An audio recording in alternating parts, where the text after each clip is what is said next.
Okay, we're going to move towards getting started, so welcome everyone that's still coming in. We have both attendees on Zoom and then also in person. And we also have Katz here, so thank you to Katz for broadcasting this. And so the mic for this room is actually going to be what's called an owl. This is the owl on the center table.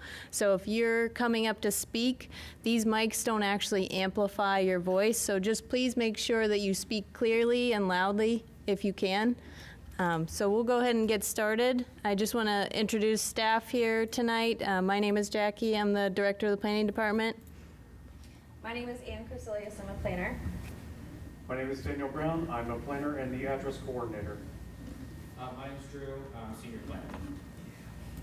And then we also have Sean Smith and Tammy Bierman out in the hallway. So all of our planners that are here tonight, we hope to be able to answer your question. We have a few people helping for those attending virtually, and then a few people that will be able to help for everyone that's here in person.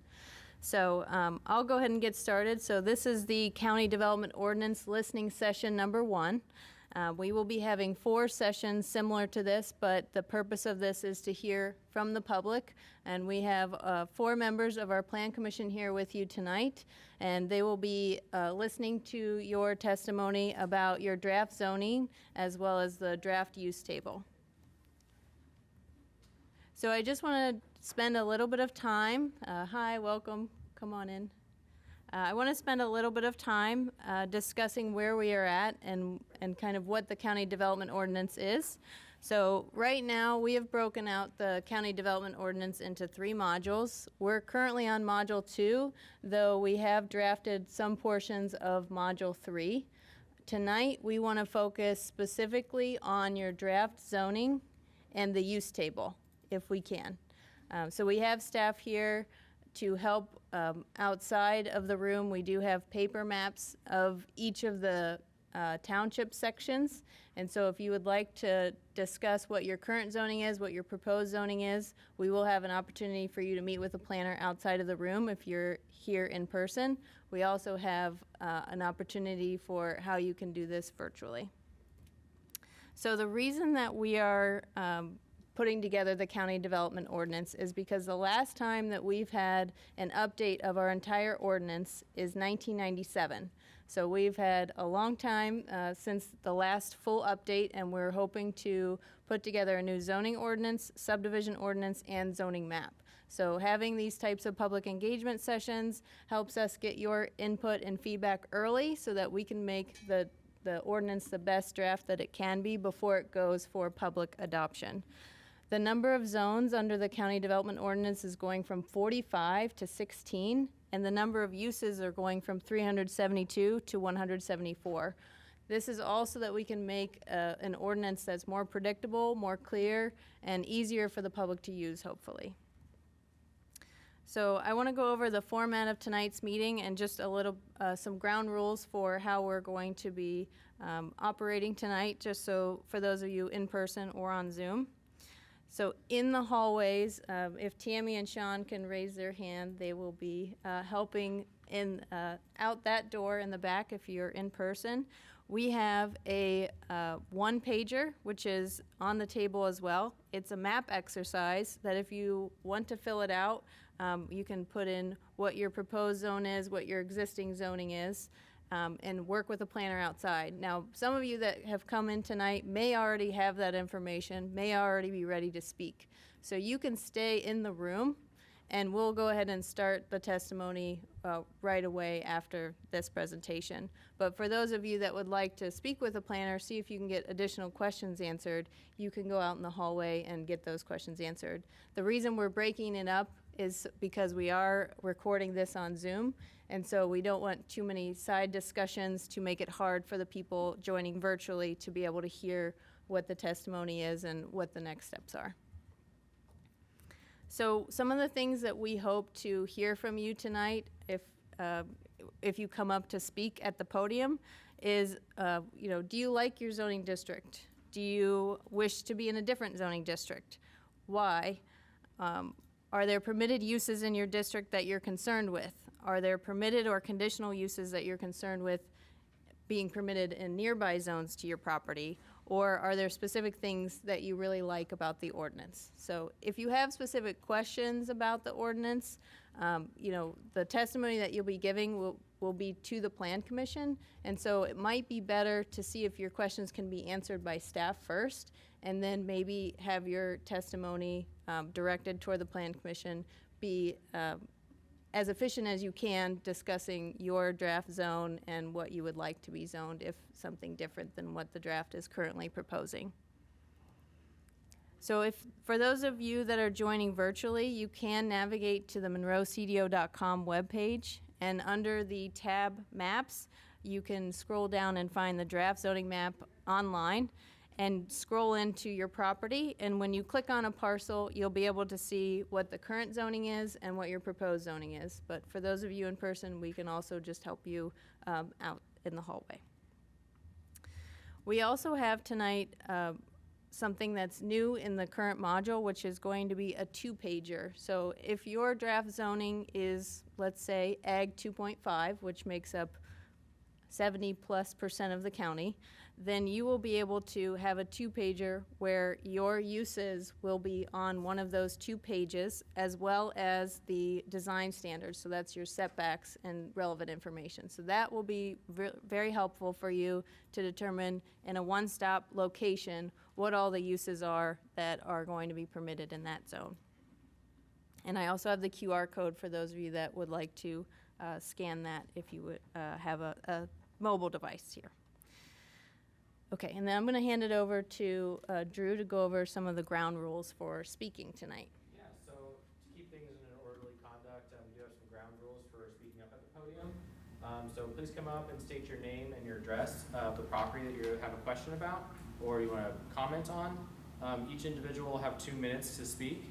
And if you have more than one property or parcel that you want to talk about, first choose one, and then let others speak, and then come back up to the podium to talk about your other property if you have a second one or more that you'd like to talk about.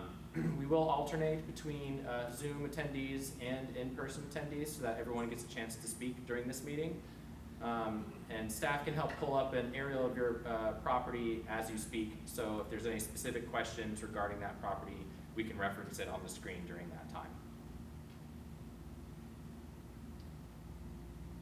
Yeah, I think that pretty much covers it. So for those of you that are wanting to submit your input either in testimony tonight or at a later date, we do have our planning office email address where you can send your comments for the draft module. We also encourage you, if you would like to speak tonight, to directly give your feedback. That way, we have some staff members that will be taking down that information, and hopefully we will be able to have that in one concise location at the end and be able to give that to the Plan Commission and ultimately the county commissioners for their decision making. But I just want to remind everyone, these are not public hearings for this development ordinance. This is still a draft. Before it becomes a public hearing at the Plan Commission level, you will actually, as a property owner, you will receive mailed notice before it gets to that point. So, like I said, these listening sessions are an opportunity for you to impact the draft zone and the draft use table early on before it gets to those public hearings. But we do encourage you to stay involved. And we can do so by going to your monroecdo.com website, pressing on the public input, and making sure that you sign up for our listserv if you have an email address, or just staying in touch with our office. So with that, I would like to go ahead and have us break out into either the hallway if you would like to work with a planner to identify what your current zoning is and your draft zoning is, or if you're ready to speak, we can go ahead and line up at the podium, and we'll just ask you, as Drew mentioned, to state your name and the property address, and we will also be able to pull up an aerial of the property as you're speaking.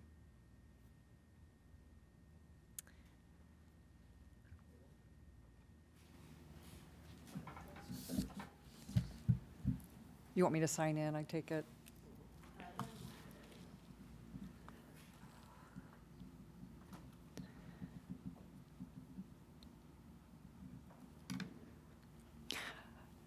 Hello, everyone. My name is Tamby Weichel Cassidy. Some of you are my neighbors down in Clear Creek, and especially hello to you, new neighbors too. And I have some comments or questions that are probably maybe for a later meeting.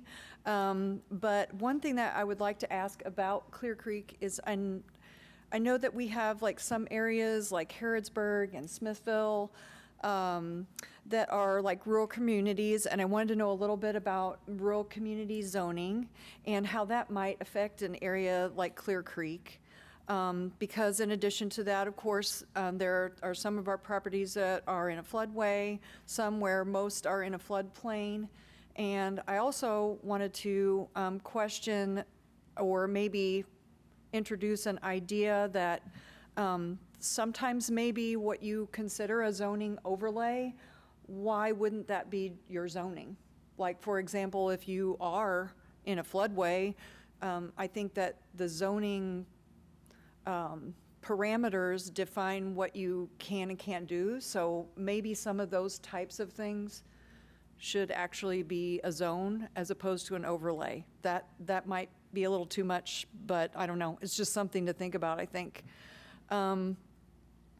Also, I feel like some of our zoning and our zoning ordinances make people feel like they live in a subdivision.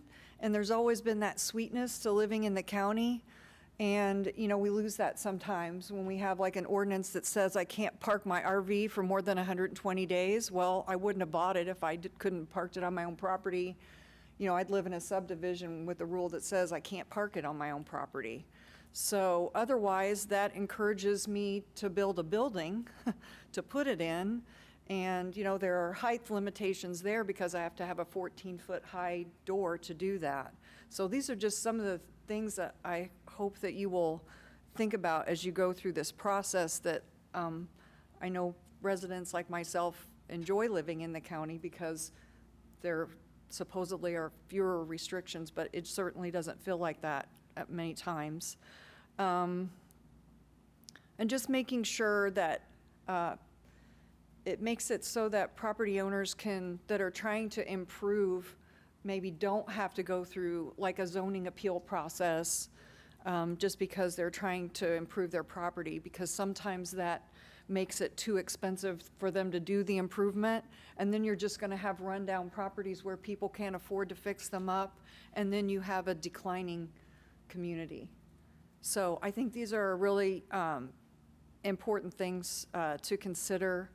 You know, making our application experience user-friendly. I know that we're all online now, but we need to make sure we have like a kiosk available for people maybe in the planning department, so people can come in and get help if they're having trouble navigating that. Not every circumstance needs you know, an engineer or someone else submitting their documents, so certainly you need to make that process as simple as possible. I did notice in your drafts, I know that you will fix all that, but your numbering of your index is not the equivalent of the numbers on your new ordinances. So I know like chapter 808 said it was going to be like 20 something, and when I went to find it, it was not 826, it was 827 or something like that. And I do have a question. How do revisions to the zoning ordinance affect the comprehensive plan, or vice versa? And how often will the draft be updated after you have these meetings for the public to see it? Like, do you have goals of dates where you might publish a new version? I know you have the email list, which is great, and I appreciate your having that too. And more than anything, I appreciate your being willing to have this meeting. So thank you for your time.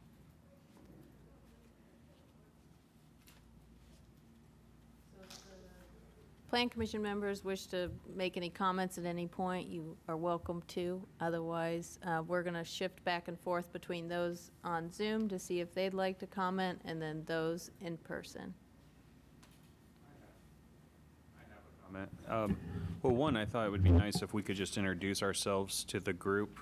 And then also I wanted to make a comment to Tamby's statement. So go with the introductions first. My name is Tron Enright Randolph. I'm the Monroe County Surveyor. I'm actually been with the county since 2005, so I'm going on 19 years there. So nice to be here today and nice to have everyone here. I'm Margaret, is this on? It's, I'm Margaret Clements, and I've been involved with the Plan Commission in Monroe County civil government, I guess, as a resident for about 6 years or more, I think. So it's nice to see everyone come out, and thank you for being here. Bernie Garrett-Dawes. I'm Jeff Morris. I'm a Plan Commission member, and I've been involved for about a year now, so thank you all for coming out tonight.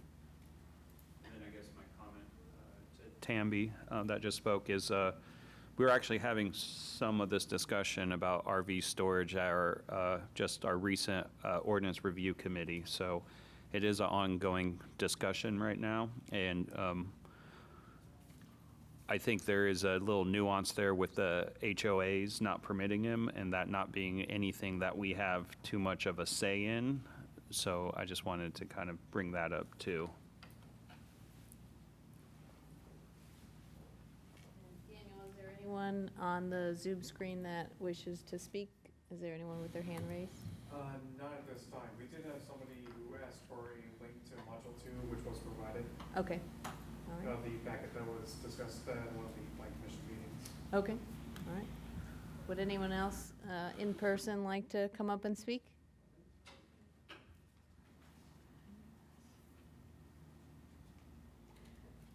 Hi, yeah, my name is Ellen Siffin, and I live at 3629 East Will Saunders Road.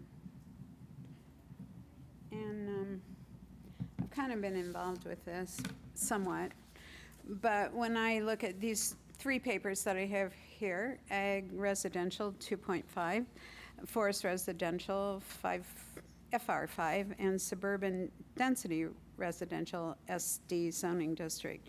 When I look through these various primary uses, conditional uses, accessory, and temporary, it all just seems to me like anything goes. Anything goes. You have residential here, you have ag-related things, obviously, cemetery, mausoleum, you have, childcare home, farmer's market, parks and playground. All of these things seem to be exactly more or less the same. And so anything goes. And so where is the ambience of the county where now you have people who've lived in the county for a long time and enjoy their, I don't know if you would say privacy, but enjoy the space around them, and not to have various and assorted businesses right around living places, okay? And then I just have one other thing to say, which, I'm gonna go ahead and say. I was in the lake 2 days ago for over 7 hours, off and on the boat, go someplace, get in the water for a while. That lake is so silted up, it's unbelievable. And if anybody hasn't done it, I suggest you go and do it because it's shocking. Thanks.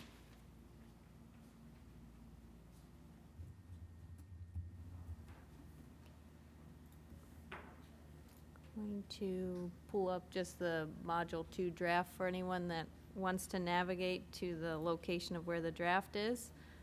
You can either get to it by going to our CDO website or the Document Center on the county government webpage. And it was posted in the administrative packet of the Plan Commission for August 1st, 2023, and it was Part 1. Since it is rather a large file, we've posted it online, so if anyone wants to refer to it, we'll have it up as well. It looks like there's a hand raised on Zoom.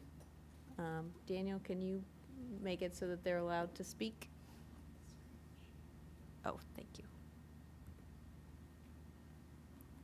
Good call.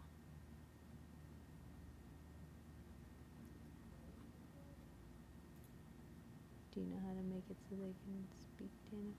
Yes, they should be able to speak right now. Okay. Patty and Dave, are you able to hear us?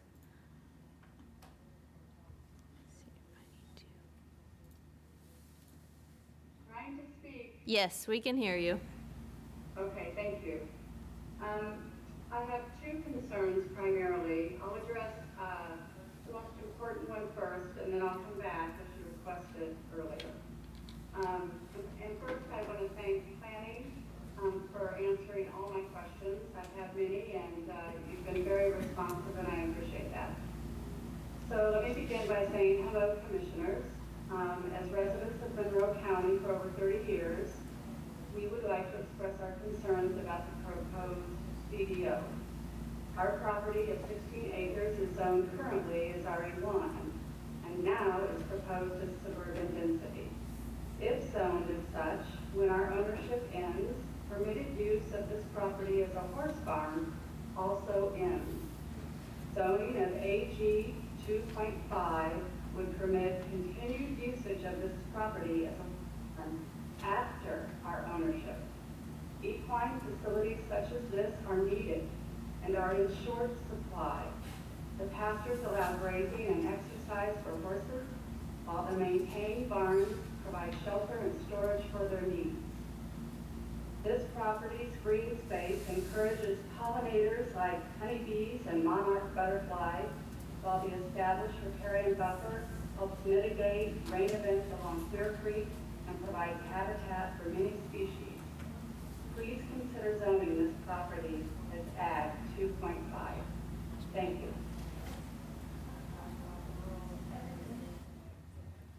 Thank you, Patty. And did Dave Bush also wish to speak? No, he's letting me speak this evening. Okay, all right. We will come back to you then if you have a comment about another property in just a bit. Thank you.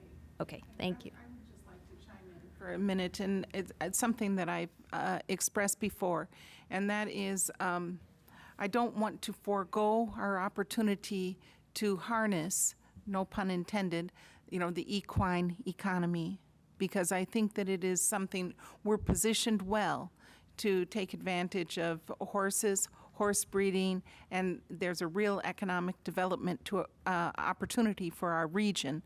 And I would like to support what Patty Bush just said.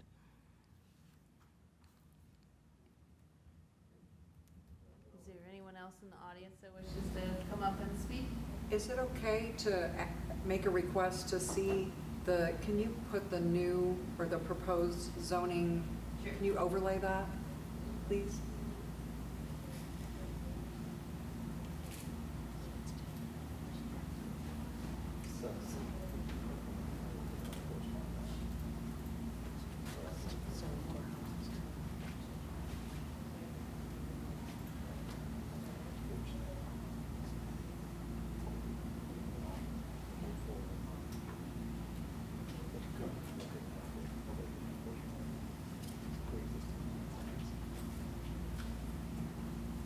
As you're pulling that up, I guess the speakers we've heard, or at least the previous one and also the first,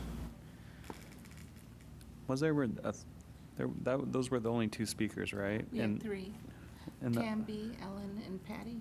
Okay. Well, they're in the Clear Creek area, as two of the commenters. I'm not familiar with the third one so much, and I was only able to tell because we were able to zoom in. And it seems like there's other folks here with the Clear Creek community, so I'm really kind of curious, some thoughts behind the proposed zoning for Clear Creek, and have we really engaged it as a community like we have with, Steinsville, Smithville, Unionville, Harrisburg, or have we just kind of looked at this one, a bit different since it's not, I guess, as established with kind of our looks at the rural community focus? That was a while ago. I'm not sure if Clear Creek was in there, but that document was like 2017, maybe 2016. Yeah, so the rural community zoning, the RC1, is primarily over the designated rural communities that have prior plans associated with them. The Clear Creek area has a designated area that's rural community, but it is further south and east. So at the corner of church, and yeah, so it's down in this area that, so this is the area that I believe Tammy was speaking to. So Right. this area is proposed to be medium density residential right now. Does that answer your question, Tron? Yeah, but I guess the question was meant to kind of lead to, I guess, a comment. And should we look at this more as like a community that could kind of have a vision of itself and give them the tools necessary to kind of create that vision and work with planning like we do with the other rural communities in Monroe County? When I think of Clear Creek, I think of the post office, and I think of the old store that is down there. I don't think of the Fairfax Road area as that much a part of Clear Creek. Am I wrong on that? I think that the area Clear Creek is in this general vicinity. The rural community plans that I'm speaking to are from early I see. 2000s. I So see. we can still certainly loop in this area of Clear Creek. I think there was a question before by Tamby about what happens when we deviate from the comprehensive plan or the prior plans. We are able to do that. Planning staff would like to take down some of the notes of which we're changing the comprehensive plan designation, and we're deviating from that with the new zoning, so that if we do need to make a comprehensive plan amendment at the time this zoning map gets adopted, we can do so simultaneously. Does that answers the question? Will we see that? Yes, we would, once we get through all of the But it- testimony of the listening sessions, we're going to be looking at all of the requests for changes. And so we are going to be showing the comprehensive plan, and then any deviations from that will be going to the Plan Commission. But has a vision congealed without discussion for certain things that will change the comprehensive plan? I think that we're sticking to the comprehensive plan as best as we can with this draft, and the purpose of the listening sessions is people may want to deviate from that draft or make changes that may fit still within the comprehensive plan or may not, and then that would be up for discussion as to whether you want to deviate or not. Okay. Did my comment come across, though? Yeah. Okay. Would anyone else in person like to come up and speak? Okay.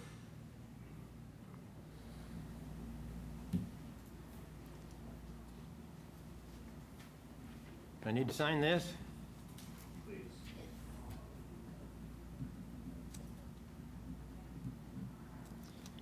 I'm not following this very well. I'm not very good at this sort of thing. My name is Robert Logsden, and I was born in Clear Creek at the corner of that road and Roger Street 90 years ago last Sunday.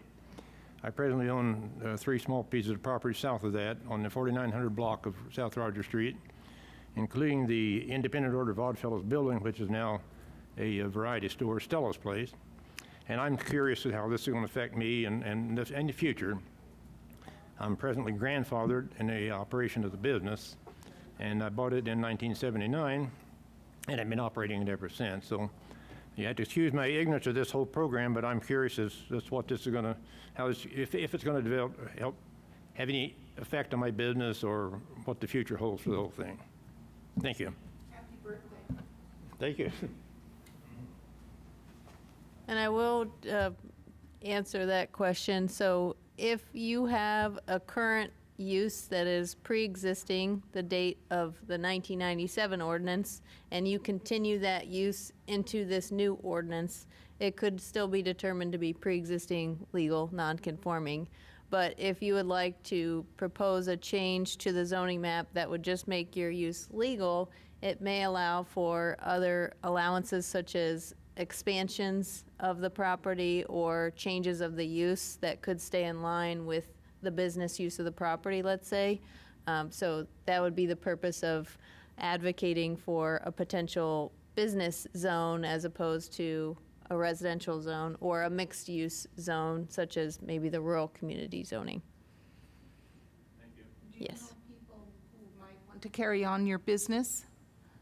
I have a grandson that's interested in it, yeah. Yeah, so then it would probably be advisable to speak with some of the planners and express your interest in continuing the zone as to allow a business on that property. Well, that was my understanding, that if the same type of business is carried on, that it's grandfather, that if you try to change it, you would have to have it rezoned.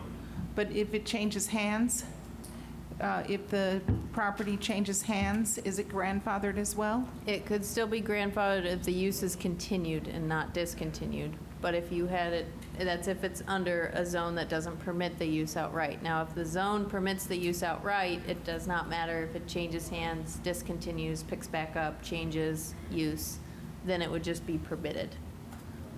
So this is your opportunity to kind of tell us what you wish to see in that area. It seems like you were just saying, you know, you're not sure how this might affect you, but you have the opportunity. You're here today. There's going to be other opportunities for you to speak, but is there anything else that you would want to add to, you know, to speak about, you know, effects in that community of what you would like to see and what you would not like to see? I'm all right with the growth and everything. It's progress, and it's going on all around us, and I'm happy to see it. I just want to keep running my business as long as I can, and I'd like to turn it over to my grandson when the time comes. It's the Independent Order of Oddfellows was built in 1912, and they met there in 1968, and I put it in 1979, and running a variety and appliance store out of it, small business. Okay. So if someone could help him make sure that the comments for his property are still business, so that his grandson would have more freedom, that would be nice to have in the record to protect his grandson's rights. Yes, we'll work with you and try to discuss the options. Okay, thank you. Yes. Is there anyone else on the Zoom that would like to speak? Nobody has their hand raised at this time. Okay, and then anyone in person wish to come up?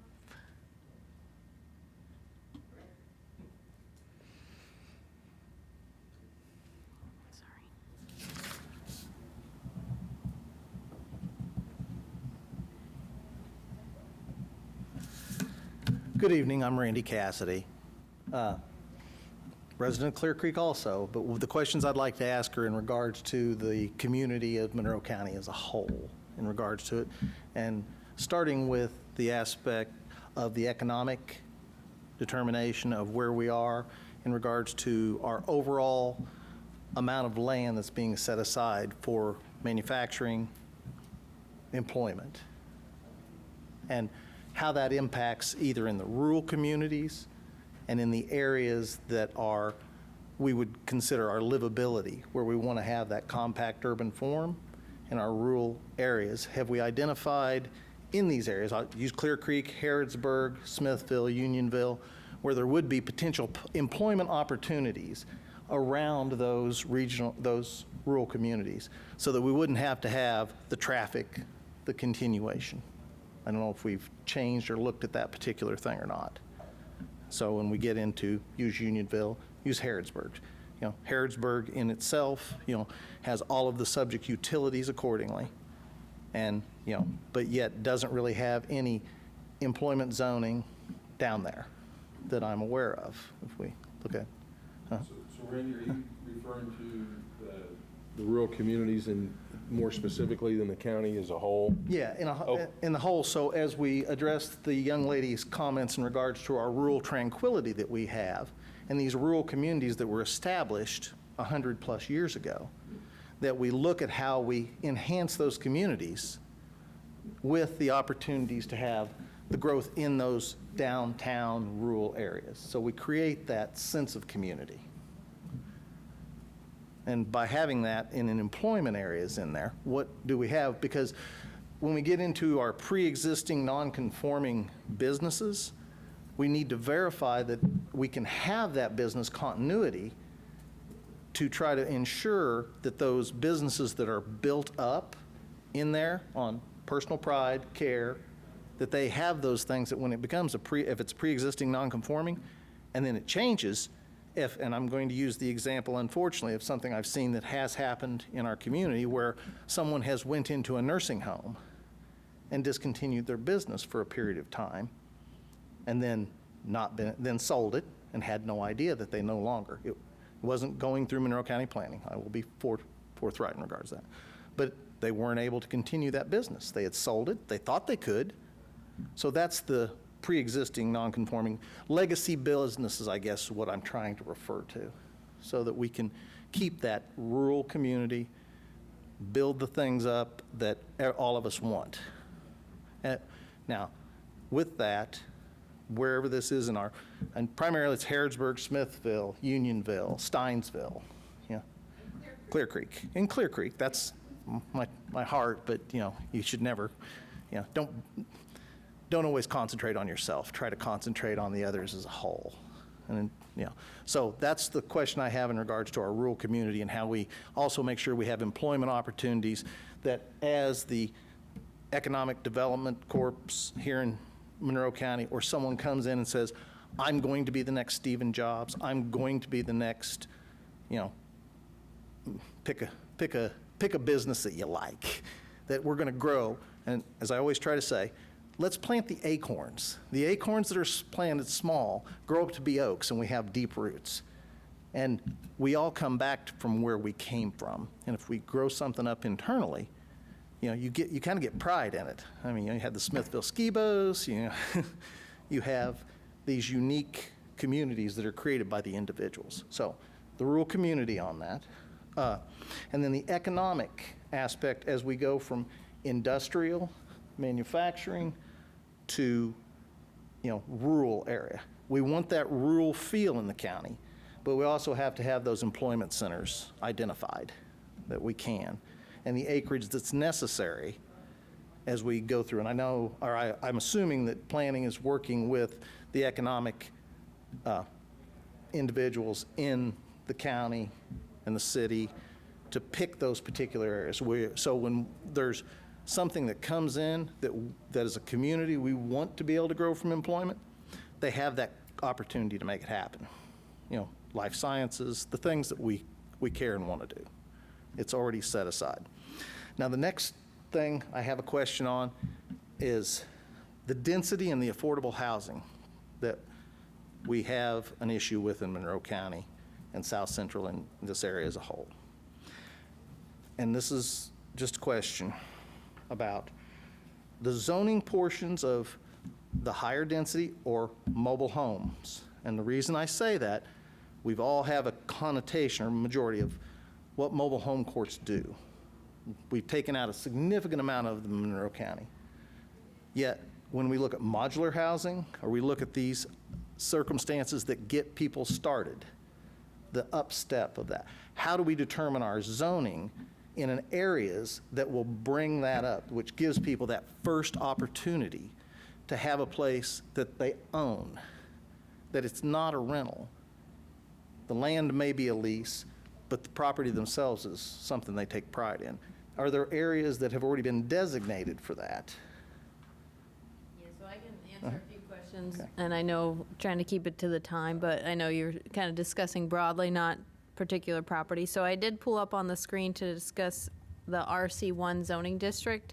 So on the screen, and we have 2-pagers for anyone that would like to have one, are all the permitted, conditional, and accessory uses proposed in the RC district. So you're talking about employment options. So there would be, we have, let's just pull out some examples. So tourist home / cabin may be permitted or conditional. Artisan crafts, foods, or beverage production. That would be like, an artisan that wants to sell at their property. We have a grocery store, restaurant, cafe, coffee shop. So we have quite a few uses that are conditional in the RC district, which means you would go to the Board of Zoning Appeals. If you meet the conditions, you could be granted the use. So that's the first question is regarding RC1. Your other question about manufactured home parks. So right now in the zoning ordinance, I will scroll down to the use table. This is a good example to go to the use table. So at the top you have your zoning districts, and then along the left-hand side you have your uses, and you are asking about manufactured home park. Right now, we have it as a planned unit development. That's a carryover from our current ordinance right now requires a planned unit development rezone for a new manufactured home park. So if that's something that you would like to see changed, we could take that in as a comment. Well, my main objective is how do we take our regulatory aspect that we have here in our planning, and we put it where we can get the policies where they align with what the practical realities are of people being housed. That's my primary concern. Not that I want mobile home parks everywhere. I'm simply asking, what's that step from a procedural and policy standpoint that will help us to get the housing in rural areas, rural communities, and close? Well, I would just like to make an observation that the vision for kind of a shared vision between the city and the county has not developed. It's fractured. And the land use in the city has excessively gone toward multifamily homes and units. And also in the county, 300 units on West 3rd Street, another 6,000 units being proposed on Weimer Road. And over the last 4 years or so, we've overbuilt housing units, probably the stuff people don't primarily want. So the question is one of land use, and planning and coordination. And from my perspective, coordination doesn't really happen between city and county. It's an action and reaction without coordination, and therefore I, in my opinion, have wound up with a lot of the same kind of housing that deprives people of the right to own land. And I don't know how we get around that until there can be more cooperation and coordination. But we've oversupplied the housing need by 2030, the one that was projected by the Regional Opportunities Initiative. We've oversupplied it by several thousand units. So if it's true that the market will determine price, if we oversupply, then the price will come down. Well, then maybe we have solved the affordability issue, but we'll see if that actually floats. We've made a big gamble in that direction. We've built a lot, like something like 5,000 or 7,000 units in a very short period of time, and they're coming on the market now. So if it's true that supply will decrease price, well, it should happen. One last question in regards to coordination of the health department with individuals' lots as they come through in the planning, where as we move forward on each individual's land and natural disasters happen, how we coordinate with each person's lot between septic, because we don't always have sewer, so that if anyone has a problem, they can get their home rebuilt in the quickest, most expeditious point, because our land, while all of our parcels are defined by GIS on that, because of the fact we've been around for a couple hundred years, we don't always have the records of those particular lots with septics for approval, and there's been a little disconnect in regards to being able to have people rehoused after a natural disaster. So I don't know from an ordinance standpoint if there's a way to help expedite that. Dee, are you online? Because she works with FEMA. Oh. Dee? Oh, okay. She was on earlier. Yeah. Okay, that was just the last question in regards to, as we look at each parcelization and what it has from not just a zoning standpoint, but also to tie that it has pre-existing, just like pre-existing non-conforming businesses allow, that they have pre-existing septic uses so that if something does happen, they can be rehoused as quickly as possible. Thank you. Are you able to address any of that, Dee? About what would happen in a natural, yeah. Yeah, I heard when I got promoted to panelist, it cut out. Could somebody state the question again? Well, in the event of a natural disaster, for people who are on septic and maybe even well, how is the county situated to help get the people their sanitary requirements during a time of natural disaster? Is that correct? Yes. That was Mr. Randy Cassidy who asked that. Very good. I think that county's well situated. My experience with the county emergency manager is excellent. She is right on top of whatever disaster is happening, and she has the ability to pull in what resources are needed as needed. So I would say that there's no problem with getting resources as necessary. And so Mr. Cassidy specifically was referring to properties that may be really old and not mapped in the system, but there would be some kind of way to assess the need at the local level, at the ground level, wouldn't there? I would think so, yes, absolutely. I think Randy would like to come up and clarify the question for himself. Dee, in respect to that, the emergency management person is extremely helpful and beneficial, but this is why I asked the question. She actually was asking the question about rebuilding some people on Texas Ridge Road. So that's what even prompted my question. Yeah. Yes, and that was a declared disaster, so there are resources available that a non-declared disaster might not have. Okay. Thank you. So I think going back in the planning context to this, so if people are located in areas where there is frequent flooding or other natural disasters, that is somewhat the part of zoning and the part of including some of these overlays into your consideration and your discussion about, you know, if people are to rebuild, we want to make sure they're rebuilding in a safe location. And if they do not have the proper permits at the time for septic and things like that, they do have to go through the health department to make sure that the system is still operational and still functional. Though we don't want to see that in a time of natural disaster, that's what would routinely happen if someone came in and wanted to rebuild in a new location. So if I know the Plan Commission recently approved a fee reduction for rebuilding after disaster, and that was helpful for a lot of people.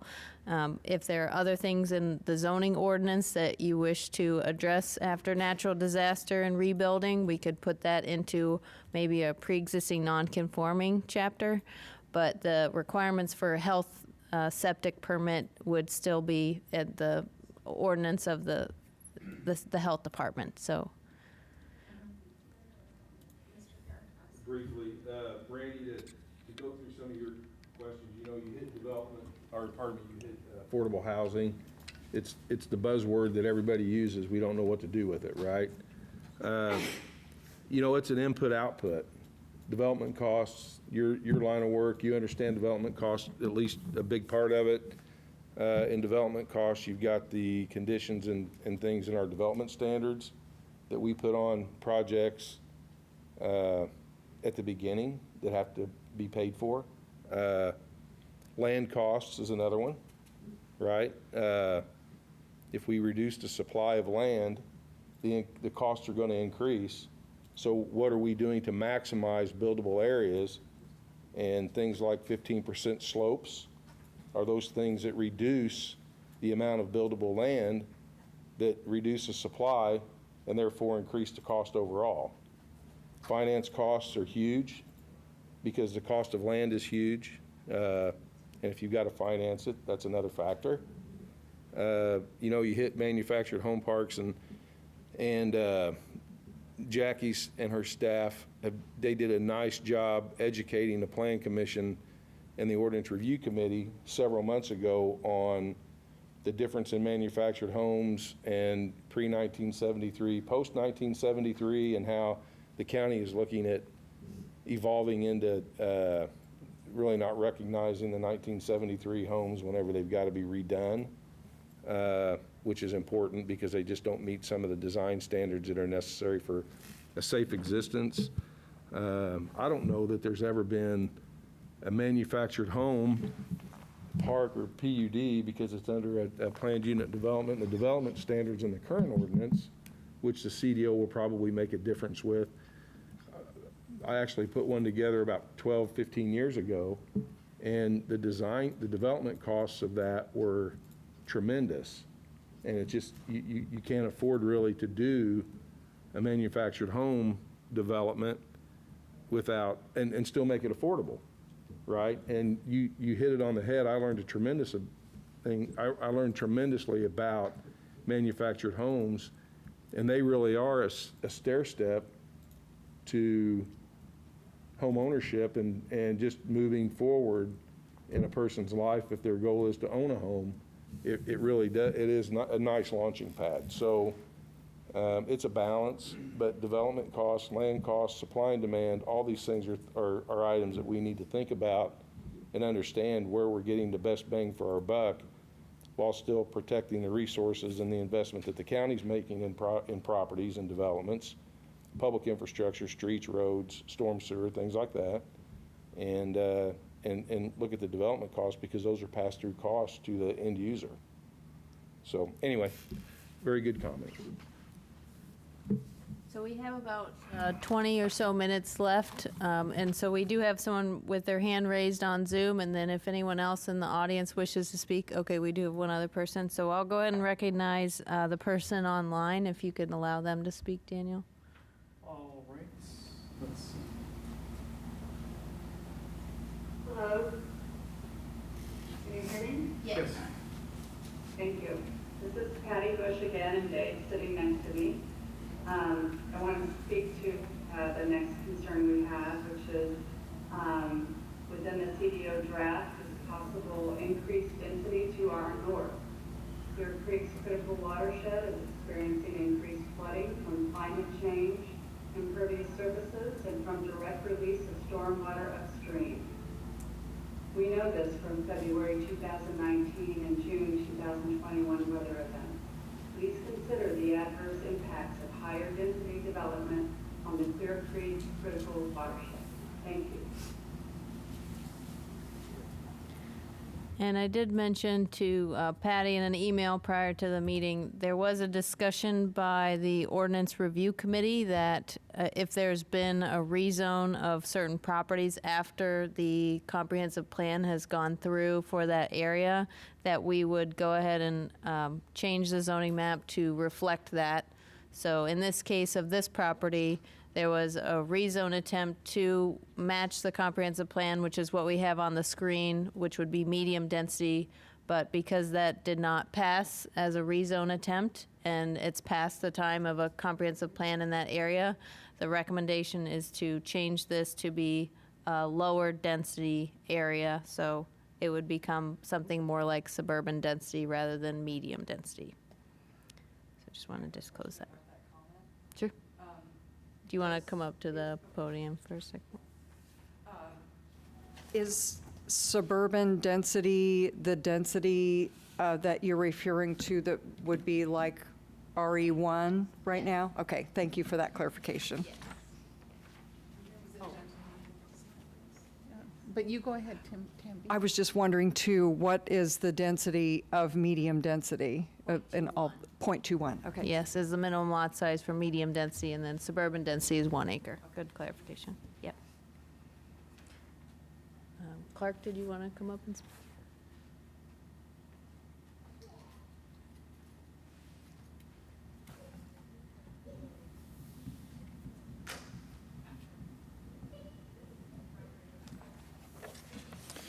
Well, good evening. My name's Clark Greiner. I'm the Business Development Director for the Bloomington Economic Development Corporation. The reason why I'm here, I wanted to kind of echo some of Mr. Cassidy's concerns and also maybe articulate some points to that. As part of the Economic Development Corporation, one of the things we deal with is a lot about industrial sites, industrial development. And one of the things that we're hearing now and we're seeing from size standpoint of acreage and lots is coming in between about 40 acres to 70 acres. When you look at the history of the industrial development and industrial innovation districts and stuff, we're seeing, again, between 40 acres to 75 acres per request that's coming in from the state and various different site structures. On top of that, what's really important is some of them don't want to be close to neighborhoods because they're very conscientious about maybe their manufacturing processes they have to have in place. So that also brings up infrastructure needs and stuff. Railroad is also very important. So some of the sites that are maybe close to rails, where spurs can be put in, are very important prime locations. So as we're looking at this, and rail isn't always desirable to have housing right next to it. So if we can kind of take a look at some of these properties, particularly when you get out into the rural areas or on the fringes of some of the communities, to be able to actually put those or designate those areas for that, that would be incredibly helpful. You know, there's areas outside of the west side of Ellettsville that would be prime development spots for jobs and employments. And when you look at your tax base and trying to distribute some of those taxes, employment is a big way that you can offset some of those costs. So I want to be mindful of that as we kind of go through this initiative and this effort.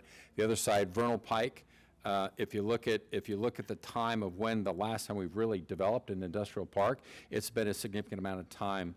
I've talked with quite a few people around here that have good history and knowledge about the community, and no one can really remember the last time we really went forward with something along that line. So I think that's something we need to talk about and really take a good proactive look at. We're seeing unprecedented levels of opportunities coming out to Monroe County.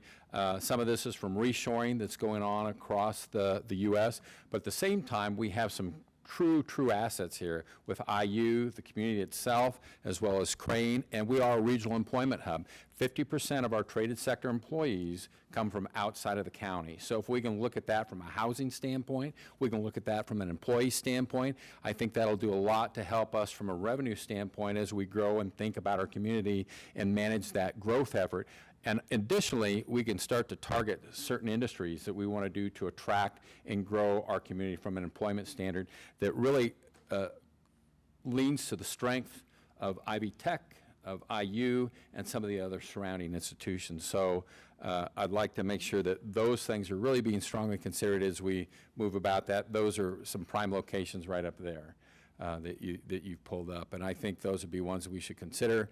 And then again, there's some on the west side of Ellettsville and a few other locations. So, could you share with us some of the type of industry you're trying to attract and what your vision is for the future growth sectors of our community? Sure. One of the things that we're seeing a lot of activity on, and one of the things that we're very interested in, is in the microelectronics area. And so there's a lot going on with Crane there, but then also because of IU's skill sets and Ivy Tech's ability to train those types of people, we're seeing a lot of interest from those types of organizations. And one of the things that's happening, some of us are old enough to remember the tube transistors down to the solid state transistors, and now we're getting into even the smaller ones, microelectronic side. So we're going to see a massive product development programs kind of getting in place. And with what's going on at Crane, what's going on at the mill, and some of those initiatives, we need additional space to be able to do that. And to be able to address some of those needs. We're also seeing a lot on the green EV side of things. Now, because of the size of our property here, we can't attract the big auto manufacturers. I don't even know if those would be things that we would want to support. But from a standpoint of other green energy initiatives, solar panels, those are some of the other things that we see. And some have requirements because maybe they have a taller tower or something. They really don't want to be near neighborhoods. So they need to be kind of out in the fringe, but they can still be great employment areas for our citizens of Monroe County. So those are just a few of them that we're seeing. Advanced manufacturing and Electronics and solar. Yeah, and those are just a cells. few. I mean, we look at, I could safely say billions and billions of dollars worth of opportunities on an annualized basis that come in across the spectrum. Advanced manufacturing, some could be in specialty plastics of sorts. Some could be in advanced manufacturing, automation, robotics. Some are going to be in the life sciences, therapeutic robots that are the next advanced stage to help people with medical conditions and stuff. So robotics. Have some of these ideas shared with us as we go forward and plan. Yeah, thank absolutely.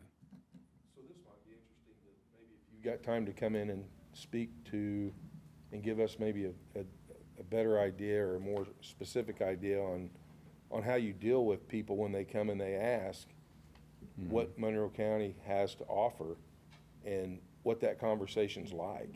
I'd be happy to do that. I mean, that's kind of what we learn from, right? I mean, somebody comes in and wants to put in a facility, and they look around and think, well, we can do this, we need that.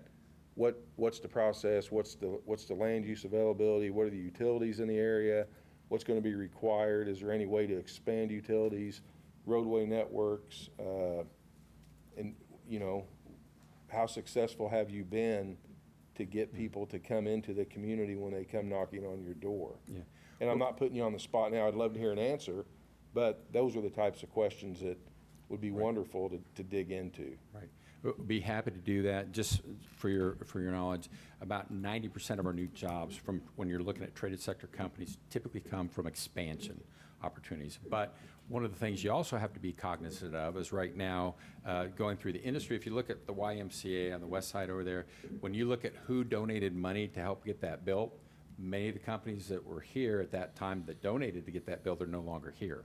So we've got to kind of keep a fresh perspective on forward-looking types of jobs and industries as they come in so that we can help do that. And the RCA plant, you know, that we lost jobs at when it first happened, and then Cook came in, got that, and then from there, Catalent bought it. I mean, despite some of the recent layoffs there, you know, it's still been a significant contributor to our community overall as far as employment and opportunity. So those are things that happen in the evolution of economic development, and those types of properties are really important to have. So, Not to just keep this going, but an example of an infill project that I'm sure you had a part of was the Phoenix closures, where the Otis elevator site was. absolutely. For years and years and years. And those folks are awesome.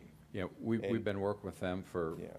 multiple years, and I actually toured the plant today. The so- railroad spur that was put in Yep, there was a absolutely. great cooperative effort between the state of Indiana, the railroad, the company, and county planning, frankly.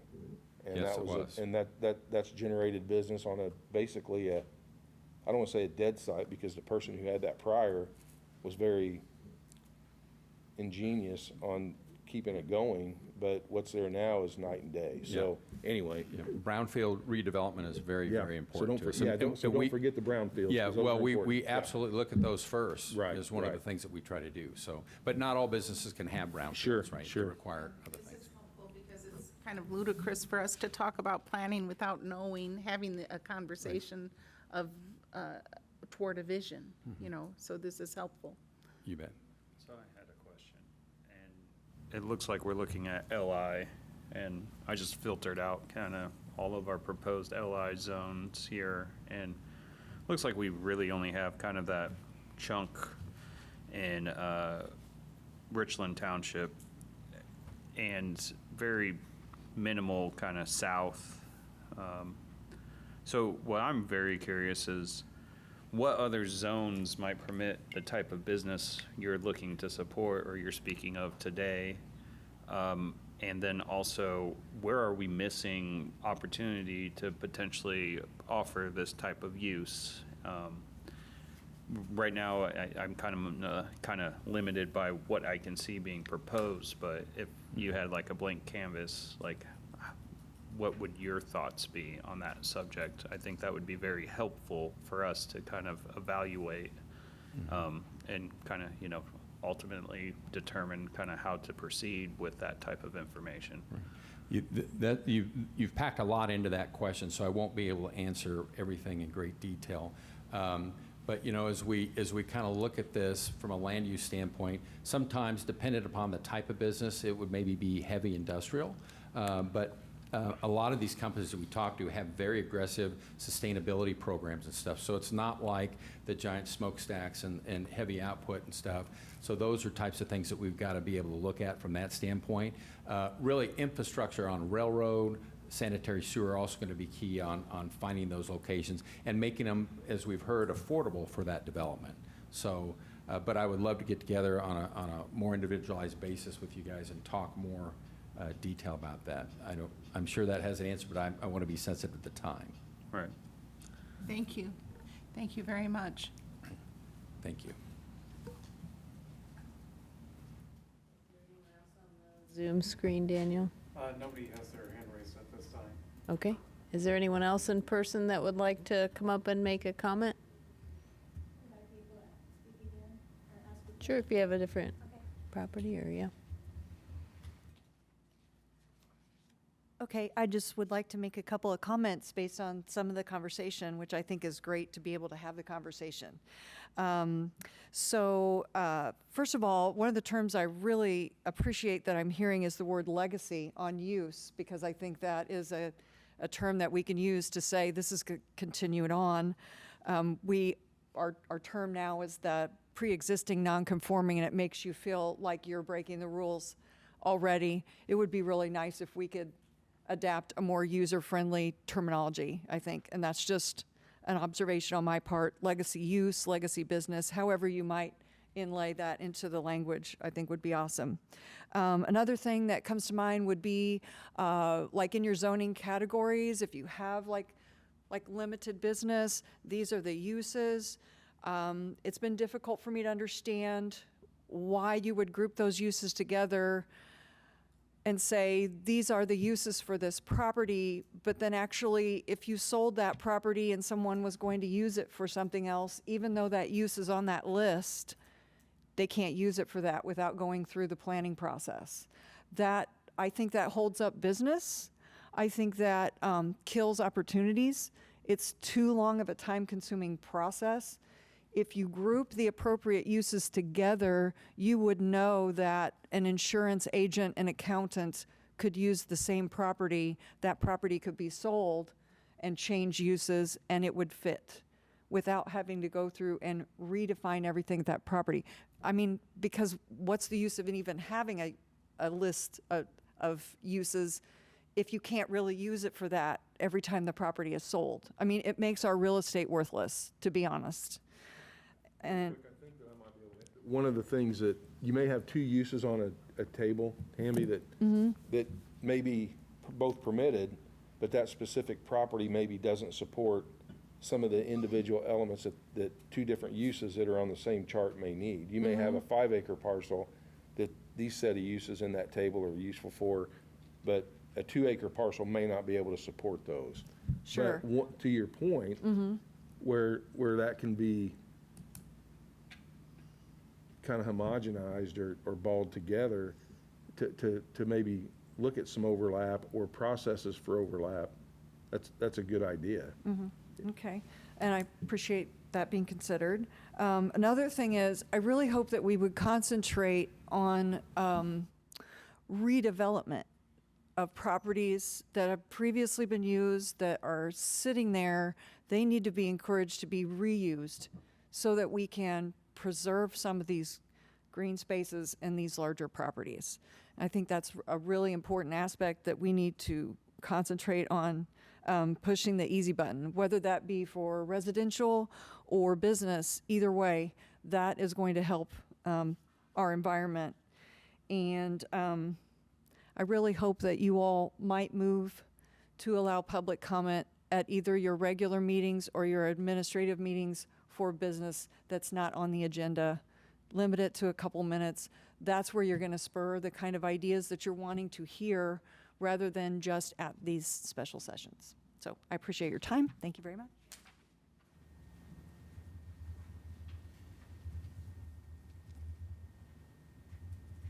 Is there anyone else who would like to speak? I have a final comment, or I don't know how much longer we'll go on. About 4 minutes, and then the library actually closes at 7, so we'll go ahead and commence Perfect. around 6:45. But if the Plan Commission wanted to end the meeting with some comments, you're welcome to do so, or... Well, first, I'm very happy that everyone's here. And then another comment was, I know that we brought up the city, and I don't know, that's been very problematic. I was hoping to really kind of just focus on the county, but since it was mentioned, I think we need to move forward in a way where we're leading by example and not, hamstrung by what the city is or isn't doing.